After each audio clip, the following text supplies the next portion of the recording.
Hi there, I'm Mary Susie from Bead Me a Story, and today I'm going to share with you how to make this absolutely super cute pendant. And this has a special feature to it, which is that these are all rulers. These are all Shrinket rulers. So whenever we start using shrink plastic, it's a really good idea when you first start out to make yourself a ruler so that you know when you have something that, let's say, like a 5-inch circle, you can have some kind of an idea what size that's going to be once you shrink it down. So each one of these is made with a different kind of Shrinket. You can see the black, I've got metallics, I've got some tinted ones in here, and all of these have been made into rulers so that I can wear this necklace when I'm making my Shrinket pieces. And I always have a reference guide to go to see what size my pieces are going to turn out to be later. So I hope you really love this project. I know I do. I was really pleased with how it turned out and how fun it is. So I hope you have a great time, and let's go ahead and get started. Okay, so to get started on this pendant centerpiece, I just want to show you that I took a ruler and I marked about 1/2 inch in and marked all of my pieces of Shrinket with a pencil line, okay? And I'll just show you with this one that we're going to just simply cut along that line as straight as you possibly can. It doesn't have to be perfect. Okay, so you're just gonna cut a strip of every kind of Shrinket that you have. I've got some graphics here, and I think I have about all of the Julie Haymaker ones. So go ahead and do that, and try and keep track of which ones they are.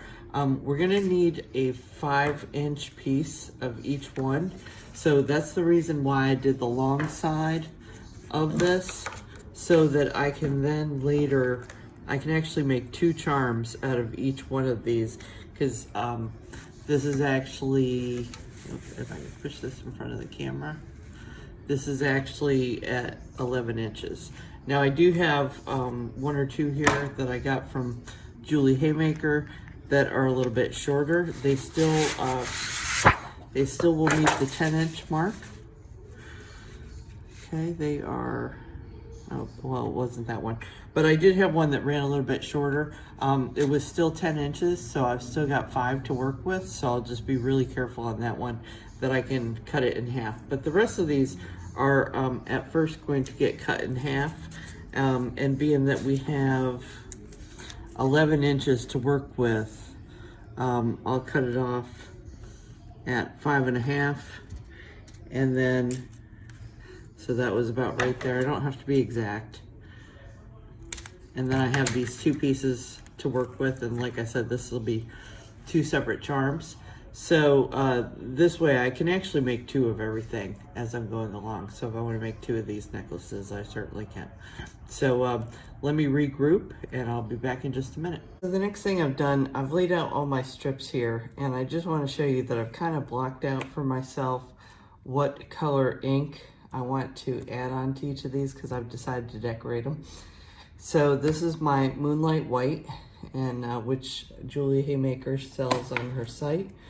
I've got some black, and then I wanted to use the chartreuse because this is going to be kind of my hero color. And you see I've got the tinted green from Julie, and I've got some chartreuse from Graphics. So what I decided to do to decorate these is I found a really cute J and an H so that I could decorate the Julie Haymaker ones, the ones that I get from her, like these tinted ones, and the glitter ones that we get. And I actually find her shrink plastic to be the best quality, but the Graphics has a lot of the plain colors, so I tend to get those. So I picked myself out little G's, and there's a couple. I'm not sure if I'm going to use both or just one. but I'll put G's on the graphics, which would definitely be this black, this green. I wanted to do both of the golds because I got the graphics gold and it's not as good as Julie's gold. You can see the difference between these and how hers has this wonderful sparkle. And the other thing that hers does is if you stamp on it on the matte side, it actually comes through and gives you a different effect on the other side. Whereas the graphics one is just gold. So it can look kind of cool, but you have to stamp both sides so you can't see through it. So these are gonna be the ones I do in white. These are the ones I plan to do in black. And then all of these clear ones and the sanded ones and things like that over here, I'm going to do in the Vivid Chartreuse green. Okay, so I've kind of got that blocked out and I'm gonna go ahead and start doing that. But the other thing, we're gonna be adding lines later. So I had to kind of plan everything out to go ahead and add that later. So when I do my stamping on here, I want to be real gentle. And don't forget, later we're gonna cut this stuff in half. So I don't care what directions my little G's go in. So these are for the graphics. And then, like I said, I'll do the Julie Haymakers with her letters on them. And this is just to add a little bit of extra decoration, okay? And the other thing I want to mention is, you notice I'm doing the white first. I'll probably do white, then I'll go to the green, then I'll go to the black. So that way when I clean off my stamps to go to the next color, I'm going in order of light to dark, so nothing else smeared together. So I'm going to continue doing this and I'll be back in a sec. Okay, so the next couple things I'm doing, just to make sure you see all the steps to this, is I am putting a ruler next to these. I'm marking just past the 5-inch point, and I want you to notice that this is my hard edge, okay, and this will be my cutting point. And I will want to make sure to keep track of where the sharper edge is. And in the next step, what I'm going to do before I make the next marks on these is I can go ahead and put my holes in, and I'm going to put them up here at my cutting points. Okay, so I'm going to take this second piece from this, I'm going to turn it around. I'm going to also measure that at 5 inches, and I'm going to cut it. Okay, so then this way, if I lay them all out in order, I know that where I'm putting my holes is the cut edge, which you're not going to see that as much, and we want the very straight edge to be usable for us later, and you will see why. Okay, so the next thing we're going to do, as I said before, is we want to go ahead and add our holes into these to make them into little charms. So you can see I'm just centering above the cut edge and, you know, trying to center it, give it enough so that when it shrinks down, it has a pretty good holder at the top. And let me pick up this next one, and then I go on and show you what we're going to do with these. So I thought I would show you me punching the holes in the white so that I could go on with a black permanent pen and start showing you what I plan to do. So you notice that we've had the ruler out this entire time, and I want to line this up under my ruler. We're going to have to do this with every single one. So this is going to take you a while. That's why I thought I'd show you just once what we're doing here. And of course, I just moved that and lost my spot, but that's okay.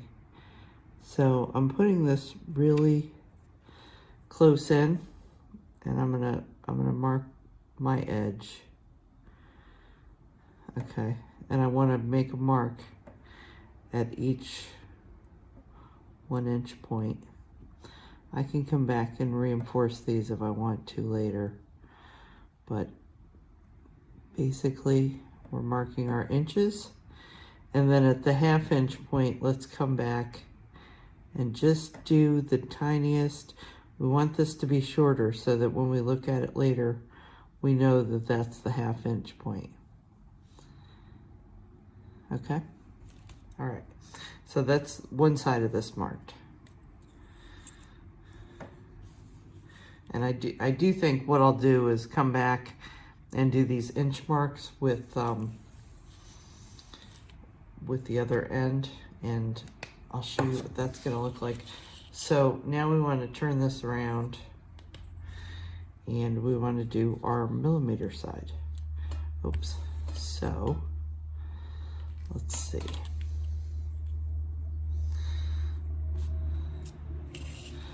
For this one, I am going to I'm going to lay this next to the ruler because I can't lay it on top because I'm on the other side. And I want to make sure that I'm starting down here on our hard edge and not up here where it's going to attach to our charm piece. So let me just make sure you can still see in this. So again, I'm going to mark the end. Move this a little bit away. Okay, and then I want 10 millimeters, 20 millimeters.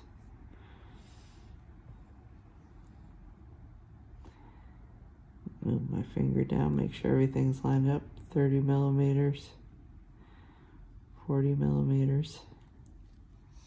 You know, I'm not even liking this pen, so I'm gonna get out the Sharpie. Or the Bic. Let's see if the Bic works better. And like I said, I can go back over these lines. Oh, there we go. I like that a lot better. Okay, 50, 60, 70.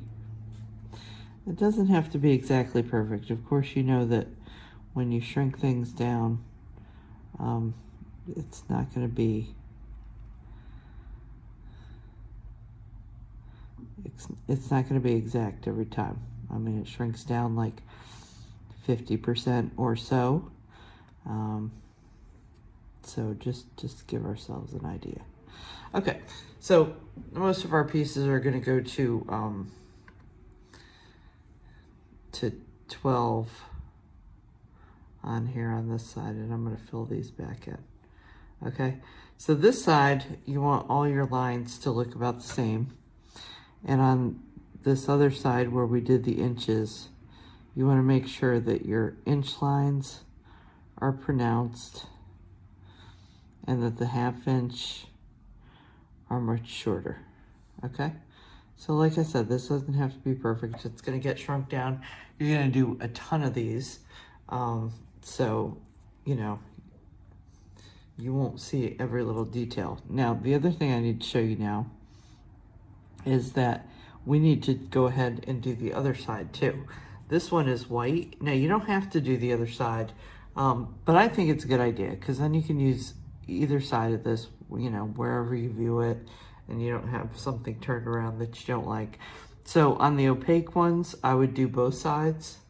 And then on the ones that are gonna be like, for example, the one that's a Julie Haymaker's gold.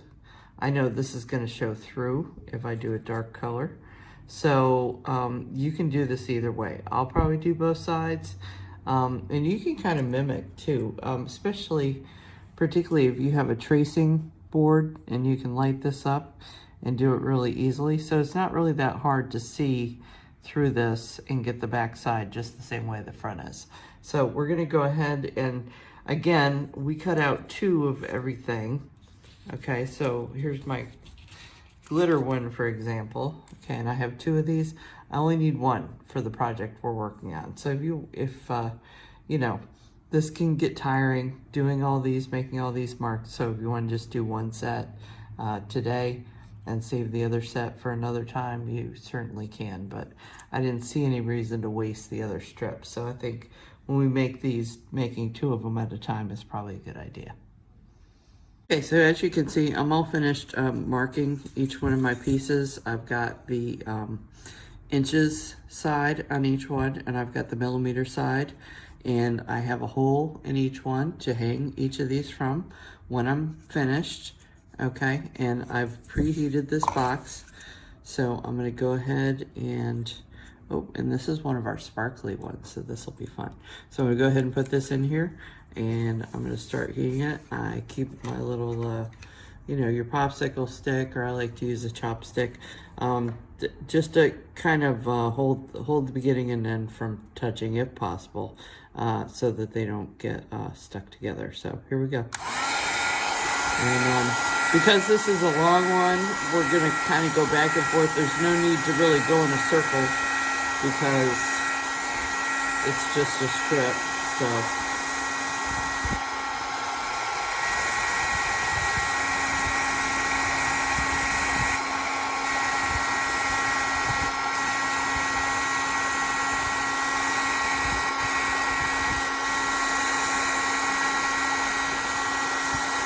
the shrink plastic that Julie carries, Julie Haymaker carries, is really nice quality and shrinks up easily.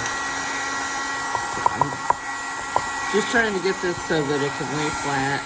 I think we pretty much got it hot, so I'm gonna lay it down there, and I just set the box on top, just as Julie has taught us to do. But you can see that I've got all the little JHs in here, so that I know that that was a Julie Haymaker one, and you can see that my markings are on the front and back. So this is what each of these pieces is going to look like. So just go ahead and keep on shrinking. I'll show you what one of the graphics brands, so you can see how much shorter these started out exactly the same size, but you can already see how much shorter this one is and why we need to do this process. So go ahead and keep shrinking your pieces, and once we have them all shrunk, we'll come back and put these all together into a pendant. Okay, so as you can see, what I'm doing now is I'm attaching a jump ring to the top of each one of these, and I saved a few of these because I wanted to point them out. This is one of the tinted ones from Julie, and this one was the yellow or goldish tinted color, and I just wanted to point this one out because the stamp ended up showing through, and it's really pretty, very attractive one. So this is a great exercise too for learning when you can stamp on one side and it's going to show through the other. You know, obviously the sanded one is going to do that, and we would expect that to happen. That would be this one here, okay? But also this white one that has the glitter on it, this one really did that too, and I really like the look of this one as well. This one, I just stamped on one side, I didn't stamp on the other side. And this is the white, whereas this is the off-white colored one, and it did kind of come through not quite as well. But it will come through. Probably if I had used a darker color, that would work pretty effectively too. So I like to know that as I'm choosing my shrink plastics for an individual project, so that I know whether I need to treat both sides or just one side. Okay, so all of these are ready to go, and I'm going to start laying out my design. And so now that I've put a jump ring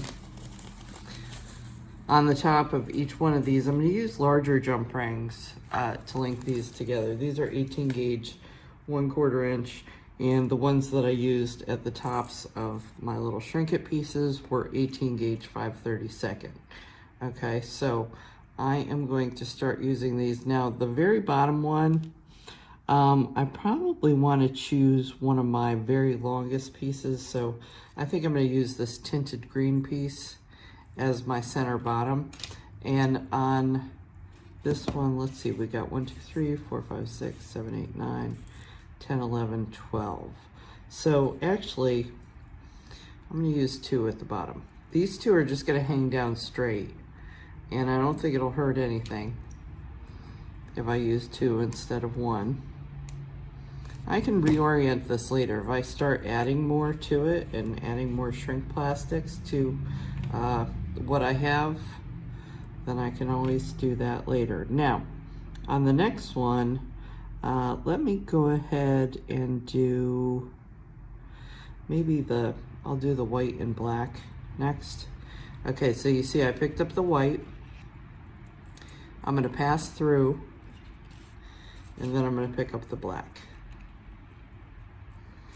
Okay, so you see I'm starting to create like a tassel dangle kind of thing here. Okay, so I'll close that, and then get one more ring, and I'm trying to pick out my longest ones first, and then I'll go to some of my shorter ones, and the graphics ones tended to be the shortest. I think that my kiwi green and the graphics gold are going to be the ones that end up being the shortest. So another thing I want to look at, of course, is, okay, so I've got the white and the black. So now I'm going to do the silver. Okay, and pass through. So when I pass through, I need to make sure that I'm between the white and black, that one's on each side. Once we get all these pieces on, they're not going to be able to switch sides. Okay, and then pick up, this is the white glitter one. Okay, so just 2 for each row. This is called the Shaggy Loop chain and chainmail, and this just helps me keep, you know, each of these rows separated, so that as we move forward, and I want to use these for measuring sticks, I can certainly do that.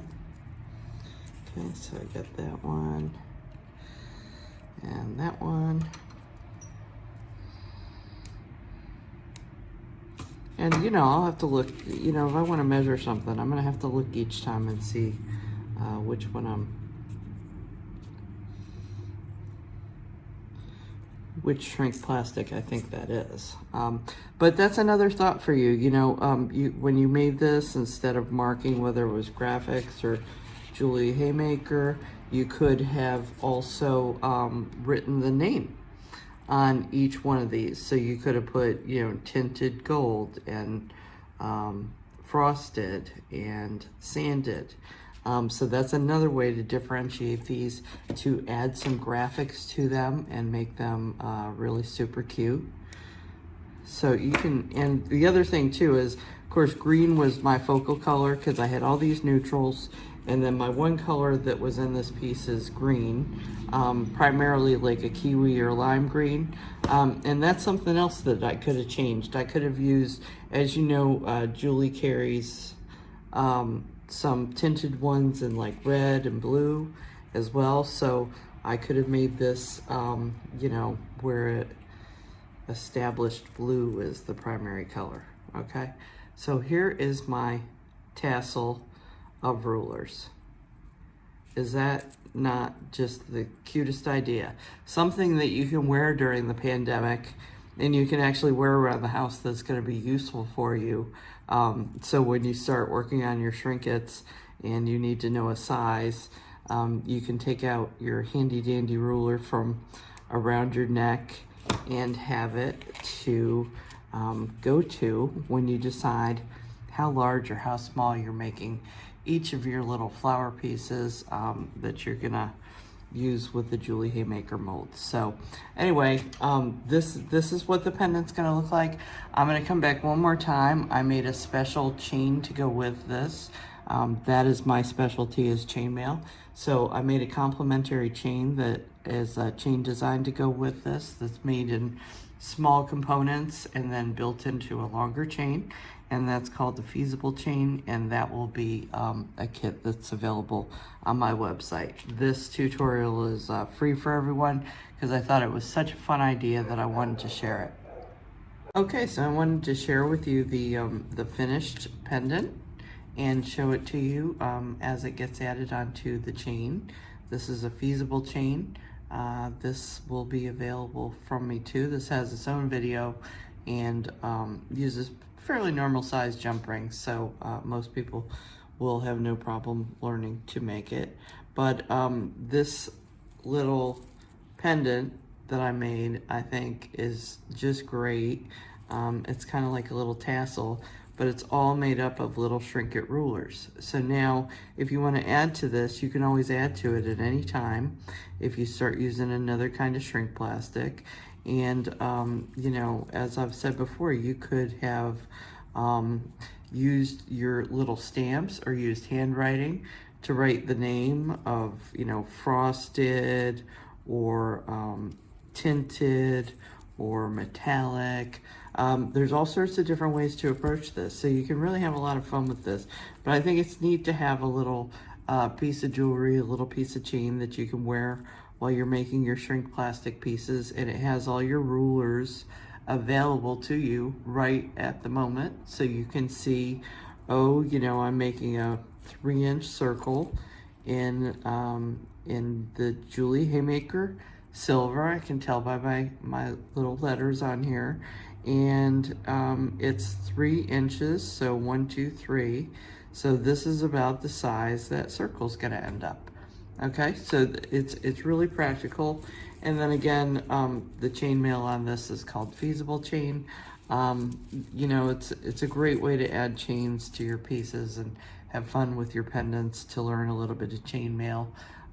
There's so many different weaves. There's a lot of easy ones, and it's also a field that when you get into it, you can, you know, really go forever, because there's there's well over 1,000 different weaves to learn. So, you know, keep it easy, or, you know, get way into it, doesn't matter. But opening and closing jump rings and learning to attach things together is a skill that every jewelry maker needs. So I don't think it will hurt to learn a little bit of that. So anyway, I really hope you enjoyed this project. I really love this. I know that's one of the skills that Julie Haymaker tells all of us to learn, and one of the tools she tells us to create as we're starting to work with Shrinkets. And so I thought, you know, having this really cool ruler pendant, it's almost like a tassel. And another thing just to mention, you could have put a little top on here if you wanted to too, and cover up the top with one of the molds and bead caps that you can make with Shrinkets. So anyway, thanks so much for joining me. Please feel free to like and follow me on Facebook, and I'm sure I'll have more to come in the future. Thanks so much.